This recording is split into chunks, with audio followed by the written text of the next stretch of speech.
Hello everybody and welcome to another Trash or Treasure mini review, and this time it's on Jurassic World Evolution 2. It's very rare that I talk about games based off of TV or movies or whatever, but if I did have to do that, at least it's based on a series I really love. The Jurassic Park franchise has certainly ignited my interest in dinosaurs. I won't claim I'm an expert on them or anything, but it's nevertheless fascinating to watch how they move and hunt. Even though it's all fake, the films are so good at making them feel real, and the closest we'll ever get to seeing dinosaurs in front of our faces. But as this series will also show you, it might be for the best that we don't see them. I won't go into an in-depth review for each of the films, but I'll briefly summarize my thoughts on them. The first one, oh my god, still amazing to this day. It is now 30 years old and remains as one of my all-time favorite movies. Yeah, the CG's not quite as groundbreaking as it used to be, but it's far from horrible, and the practical effects are just as incredible now as they were back then. A majority of the characters are likable enough that you don't want to see them die, and the movie knows to take its time showing the dinosaurs, but still makes the situation seem dire without our protagonists being total bores. Not to mention that it's got one of the most badass mofos in all of cinema, the T-Rex. I've watched the breakout scene and this entire movie so many goddamn times, but I never get sick of it. And this is also where the velociraptors are at their most threatening. One of Steven Spielberg's greatest achievements, despite it only being a side project before doing Schindler's List. The second movie, The Lost World, is also pretty good. Maybe not quite as interesting as the first one, and the message of saving the dinosaurs can be a little preachy, especially when someone said dinosaurs are trying to kill everybody, but the stuff that stands out is absolutely phenomenal. Between Eddie being the ballsiest man alive and saving his co-workers whilst two T-Rexes are trying to munch on him, or having one of those T-Rexes scour through San Diego, something that Jurassic World Dominion wishes it could do as entertainingly. A truly great follow-up despite a few problems. The third movie is where things go a bit downhill. Not only is there barely a park involved in this one, but the genre was all around different. Where the last two films were more sci-fi thrillers, this one is just straight up action. Which, okay, franchises like Alien and Terminator could do well, but something about it being in Jurassic Park feels off. The other two movies were so great at building suspense and providing a chilling atmosphere where at any moment, the dinosaurs could strike and you may not even make it out alive. Jurassic Park 3 just kinda goes straight into it, and the dinosaurs are more like dangling keys you put in front of a baby's face. That said, I wouldn't say this movie is awful per se. It's got some cool things in it like the Spinosaurus and the birdcage scene, but the whole experience simply feels underwhelming. And with it being a shorter movie than the other two, it's almost as if it just wants to get itself over with. Then 14 years later, we got Jurassic World, the fourth Jurassic Park movie and the first of this new soft reboot series. I was actually really excited to see this one. Not only had it been a very long time since the third Jurassic Park, but it also looked like we were going back to what made the first movie so great, keeping things contained in a park setting where the goal was trying to survive a bunch of escaped dinosaurs. No morals or rescuing the kid from the Barney movie and wasting William H. Macy, just people trying to figure out how to evade the dinosaurs and get help. Jurassic World does have some goofy moments here and there, like obviously Chris Pratt riding alongside some raptors, and having Vincent D'Onofrio be the typical bad guy that wants to use the dinosaurs as weapons because that works so well in the Alien movies. But much like Lost World, the cool stuff definitely outweighs the bad. The climax between the T-Rex and the Indominus is one of the absolute best moments the series has ever had, and I look forward to it every time I watch this movie. I think a number of people hate on Jurassic World a little too much, and yeah, I know I said I didn't really like Jurassic Park 3 being more of an action film when this one is almost just as much, but I feel like the spirit of the original Jurassic Park is at least here in spades, unlike the third Jurassic Park, which felt like a whole other movie. But 3 years after that, we got Jurassic World Fallen Kingdom, and this is where we go back to the mediocrity. Again, it's not a terrible film, but it can be so damn boring, with some very obnoxious characters and writing that feels decades old. I don't know how you make a movie about dinosaurs boring, but they, found a way. Basically, nobody's learned their lesson from Lost World as the humans once again try saving the dinosaurs from extinction, and the big bad business company want to auction them to the highest bidders. One of which is a lame-ass hybrid of the Indominus and a Velociraptor, even though the Indominus was already part raptor, so how does that make sense? It's not big or imposing like the T-Rex, Spinosaurus, or Indominus are, nor is it smart like a single Velociraptor. And it never appears again after this movie, so why should we care? Then there's the utterly stupid decision of releasing the dinosaurs into the wild or else they'll be gassed to death. That's the question you'll be asking yourself throughout this movie, just why? And not to mention, the idea of the dinosaurs wandering the Earth doesn't even happen until the very end, ruining any sort of potential Fallen Kingdom could have had. I have a hard time deciding which movie I like less between this one and Jurassic Park 3, but I'm edging more towards this one. The third film at the very least could be mildly entertaining with the action scenes even if they weren't all great, and it's probably enough to entertain kids, but Fallen Kingdom would have likely just put little me to sleep.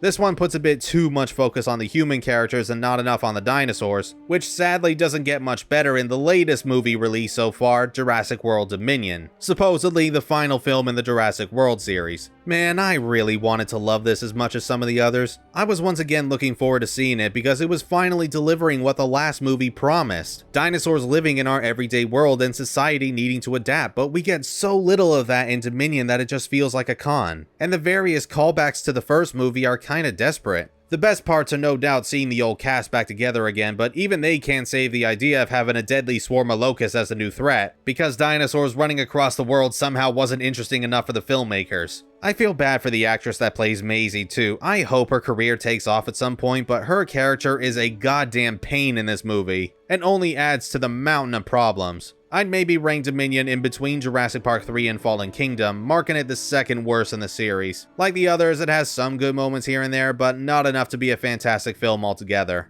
And those are all of my thoughts on the Jurassic Park movies, and before anyone asks, I've not watched Camp Cretaceous, the cartoon show. It just doesn't really seem like my kind of thing, and I've also not experienced many of the Jurassic Park games, which there are plenty of. Evolution 2 is one of the first ones I've actually played. As a kid, I always wanted a Jurassic Park management simulator, but unfortunately I didn't find out until too late that there actually was one around my time for the PS2, Xbox, and PCs called Operation Genesis. I still haven't played it yet and can imagine it's a bit aged these days, but younger me would have absolutely loved it. I then got another chance in 2018 when the first Jurassic World Evolution got released, but I didn't bother then either because the price was way too high for my liking. Management sims are not stuff I usually play. I have to be in the right mood for them, if the game even interests me at all. The first Evolution was around $50 back in the day, so I didn't bother and played something else. Evolution 2 came out in 2021, and again, I didn't pick it up at full price. I only just got it recently for my PC and through CD keys at around $15 for the deluxe edition. That was more what I was looking for, and I could finally see what I had missed. And for reference, I'll be mainly talking about the PC version of this game, even though it's also on PS4s, 5s, and the latest Xbox models. They just feel built for them and might be a bit clunky to handle when using a controller. I tried playing The Sims 2 on PS2 when that was around, and man was it awkward.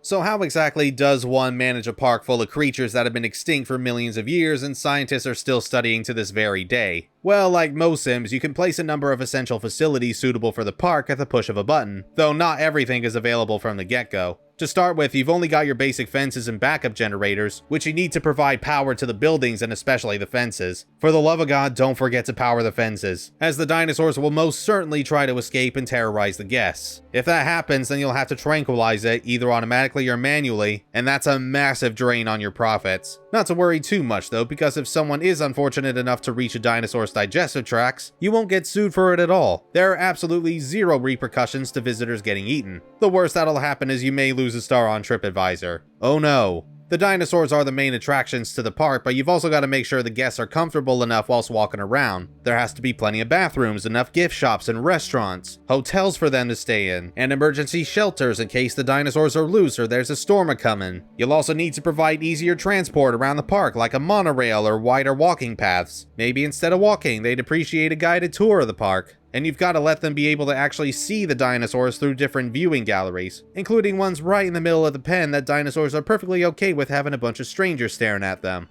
The dinosaurs do, however, need to be in comfortable living conditions so that they don't feel the need to leave. Therefore, you'll have to check on their requirements, like if they want more forest or fruit nut seed if they're vegisaurs. Maybe they want a different type of terrain, like sand. Do they have enough water? Are they going to be okay with other species of dinosaurs? Each one has their own preferences, and you'll have to confront them in your jeeps and scan them to find out. T-Rexes really don't like people entering their territory though, so get in and drive like hell before you can say must go faster. Since the dinosaurs are the most important part of the park, you'll of course need to ensure that there's a good enough variety of them. and that means making more dinosaurs. Now, I'm not suggesting you take 2 dinos, prepare a candle at dinner, and see what happens, but dinosaur eggs can be created through the hatchery where they can grow up and be placed in the park. But before that, you'll want an expedition center so that scientists can go to another country and search for fossils, where through the power of science, Babel, and mosquitoes, you can make a dinosaur and adjust their genomes so that they don't have any allergies or weaknesses. Though before that, you'll need to actually hire the scientists in the first place, each with different attributes. Scientists are pretty much the only staff you really have to manage yourself, since they're the ones doing a lot of the hard labor. And if you don't want them going rogue and potentially sabotage the park a la Dennis Nedry, you'll have to allow them a bit of rest before working them to the bone. Gathering fossils and raising baby dinosaurs are just a couple of things that they can do, but they're also able to do various researches to improve the park, like better fences, more efficient construction to reduce the costs, or power stations so that you don't have to use those expensive-ass backup generators. Dinosaurs can also get quite sick and you'll need to send a vet to diagnose them, and then research a cure for the disease if it's quite lethal or contagious. Eventually, the dinosaurs might die of old age or get in a scuffle with a dinosaur they don't get along with, draining your income tremendously. In the Jurassic World Chaos Theory campaign, my dinosaurs were dropping like flies and I was bleeding money.